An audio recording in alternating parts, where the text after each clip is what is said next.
punters, welcome to Bet or Forget as we are wrapping a massive international weekend of thoroughbred action. I'm Louis Herman Watt. I've got my man Ryan Cook as always there in Australia. And Ryan, speaking of Australia, Ying rising. He's coming to the Everest, but did his Group 1 performance over the weekend leave you doubting his chances in the Everest? Bet or forget? Yeah, g'day Louis. This is an easy forget for me. I think people are just looking for a reason to jump off this horse. That was his first start at Group 1 level, and he was second up. Speaking of the Everest, if you go back and look at the past couple of winners, Bella Nipotina, and think about it, the one thing that they have in common is that they were consistent sprinters, and that's what this boy has. So I'm happy to bet him in the Everest. I think if he comes over here, he'll give our sprints a real lesson. 100% forget. Look, the thing is, in Hong Kong, you have to be able to clear the gates. You've got to be able to get up on speed, and you need to be able to race along. He missed the kick, got scrubbed up, sat outside the leader, was pretty much eyeballed the whole way, slightly over raced, never settled, kicked away, and won a Group 1 in his first go.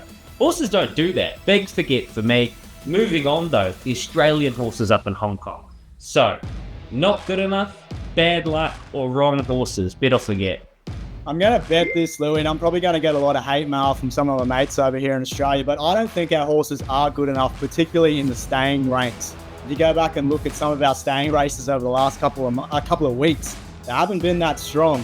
And I also think we didn't send our best horses over on Sunday. Recommendation probably should have been out for a spell, and Antino just isn't up to that level. So, look, this is a tricky one, but right now I do think Hong Kong horses have a bit of a leg up over some of our Australian ones. Yeah, gee whiz, that is brutal. Look, I'll bet it on the proviso that I'll bet each one. So I don't think Recommendation was the right horse, and I think Kieran Maher and Co would know that.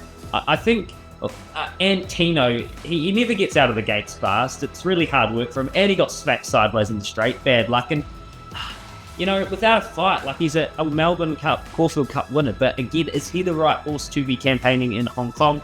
Well, evidently it didn't pan out. So unlucky, but yeah, there were things to query. Let's end on a high though. James McDonald. Is he now quite obviously the most high-profile Southern Hemisphere racing identity? Bet or forget?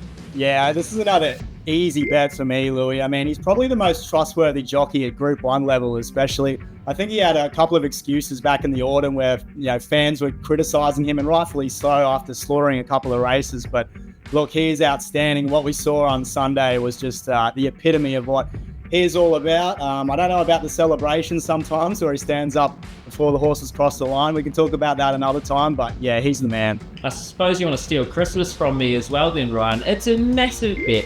Here's the thing. You've got Chris Waller, you've got Peter V'landys, the Massaras of the world, the stud owners, the power brokers in racing in Australia and New Zealand. But nobody is moving the needle globally for racing in our part of the world at the moment more than James McDonald. He's the world's best jockey again. He's won 2 Group 1s on their biggest day. He rode winners on the Jockey Challenge night. He's a superstar. He's charismatic. He's fun. He's good for the game. He is the kingpin in Southern Hemisphere racing at the moment. Massive bet. All right, punters, we'll catch you later in the week to bet it out. Imagine what you could be buying instead. For free and confidential support, call the number on the screen or visit the website.